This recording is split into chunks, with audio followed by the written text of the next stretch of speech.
Emergency management business contingency programs in the private sector. Business contingency programs start with the creation of a business continuity plan that is set in place for a private sector business. This plan addresses and reduces the risks that face the business and its most valuable assets, its employees.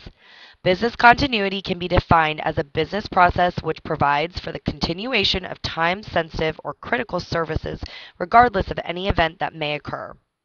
Emergency management in the private sector's main focus is protecting life, business assets, and covers restoration of the business to a pre-event level. Businesses can have a continuity plan, but a contingency program is what will allow the private sector to properly enact the instructions in an emergency. A program will update the plan and training and make it possible for a business to successfully recover from a disaster. Business continuity is established essentially as a project and on completion becomes an operational process requiring ongoing management. It will be an active program that reflects the changing environment and requirements of the business, unlike a plan that once completed is placed on the shelf. The private sector is defined as the privately owned part of the economy, the part of the free market economy that is made up of companies and organizations that are not owned by or controlled by the government. It is important for the private sector to have business contingency programs, especially because each business and entity is uniquely affected by catastrophic events. With varied resources and numerous stakeholders, private organizations have a responsibility to be prepared.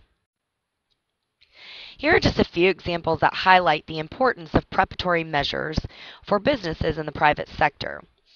The 9/11 Commission report identified the private sector as having significant risks in being able to respond to and recover from disruption.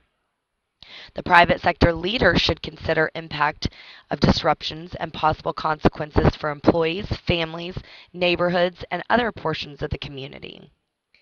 Being unprepared in the event of a crisis can lead to significant revenue loss and unanticipated costs.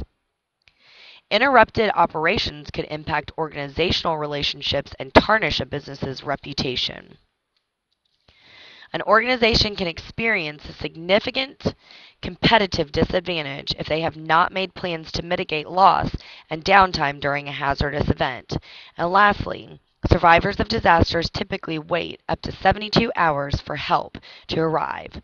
This makes it even more imperative that entities prepare to be self-sufficient for the first 72 hours. The private sector has shown the need for and importance of having business contingency programs created, enacted, and implemented within companies. This statistical data shows just a few of the reasons why it is important to have these programs within the private sector and enforce them. 43% of businesses suffering a disaster never recover sufficiently to reopen. Of those that do reopen, only 29% are still operating in 2 years. 93% that lost their IT department for more than 9 days had to file bankruptcy within the first year. And 50% of the companies that had to do so had to file bankruptcy immediately. The World Trade Center bombing in 1993 affected 350 businesses, and of those, 150 never reopened anywhere. The private sector rules and regulations have done a lot of changing since post 9/11, or since 9/11, and you'll see it more in the post 9/11. Business contingency programs were being put in action within the private sector before 9/11. However, after such a massive disaster with such great impact to businesses and their employees, we have seen a major increase in the reputation, regulations, and standards of these programs within the private sector. Finally, business contingency programs benefit the private sector, and it's important for them to be prepared. So first, they need to develop a plan of action for handling disruptions that is shared with employees and practiced through exercises.